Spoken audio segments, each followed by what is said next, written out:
Introduction to variables. I finished the previous video with a failed attempt at comparing a t-shirt and some jeans. JavaScript didn't understand me, so it responded with an error, just like it did when I tried to say hello to it at the very beginning of this course. This brings me to one major point that you need to understand about JS.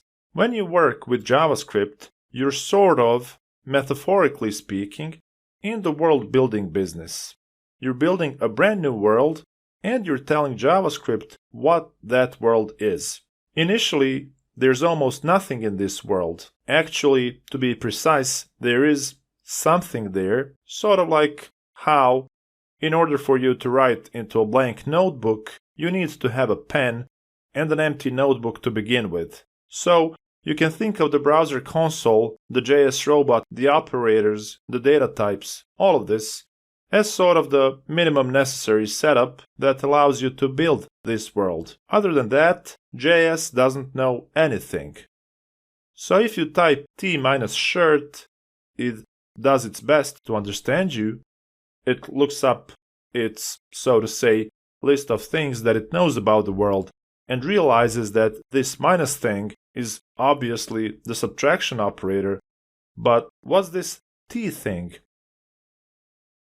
It looks it up and doesn't find anything, and that's why it responds with an error. So before I show you how to add something like a t-shirt into JavaScript's almost empty world, let me tell you how to go around this minus confusion. Simply put, you can't use the minus sign for anything else than as an arithmetic operator. That's why you shouldn't really use it to describe a t-shirt. Instead, you need to use something that's referred to as camel case. A camel-cased word is a word that starts with a lowercase letter, so lowercase t, then I just skip the minus character and instead use the uppercase s followed by the lowercase hirt. Okay, so let me now try this again. This time, I'll use the camel-cased version of the word t-shirt and I'll say that it's greater than jeans. T-shirt is greater than jeans. Again, JavaScript responds with uncaught reference error. T-shirt is not defined. This is progress. Before, my JS robot was reporting that it didn't know what t was because I was using a minus sign after it, so it couldn't understand that I was referring to a t-shirt. Now, since I'm using the proper camel-cased word, it quote-unquote correctly recognizes that I'm asking it for this t-shirt thing. It's still looking for this t-shirt thing in the world that I've built, and since it can't find any reference of it, it responds with reference error. Okay, so fixing this error is trivial. I just need to tell JavaScript that there is in fact a thing called t-shirt, camel-cased, in this world that I'm building. To do this, I need to use a special word known as let. So I'll type let t-shirt and press the enter key. By doing this, I'm telling JavaScript, let there be a thing labeled as t-shirt in this world that I'm building. So let me try to compare t-shirt with jeans again. T-shirt is greater than jeans. This time, JavaScript responds with uncaught reference error, jeans is not defined. So it no longer complains about the t-shirt. Now, it's complaining about the jeans.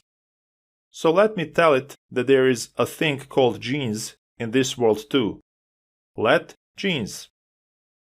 And press the enter key to have it read the code. Now, if I claim that this t-shirt is greater than jeans, I get back a false. So the comparison is working, and I know it's working because it's returning a boolean value of false instead of responding with an error as it did before. To double check if this thing is really working, let me now check t-shirt and jeans for equality. So I'll type t-shirt = jeans and press the enter key. Remember, I'm only checking the values here, not the type. And after pressing the Enter key, I'm letting JS evaluate this, and it responds with the Boolean value of true. Okay, so let me now check both the type and the value. T-shirt triple equals jeans. This time too, it evaluates as true. So obviously my t-shirt and my jeans are completely the same.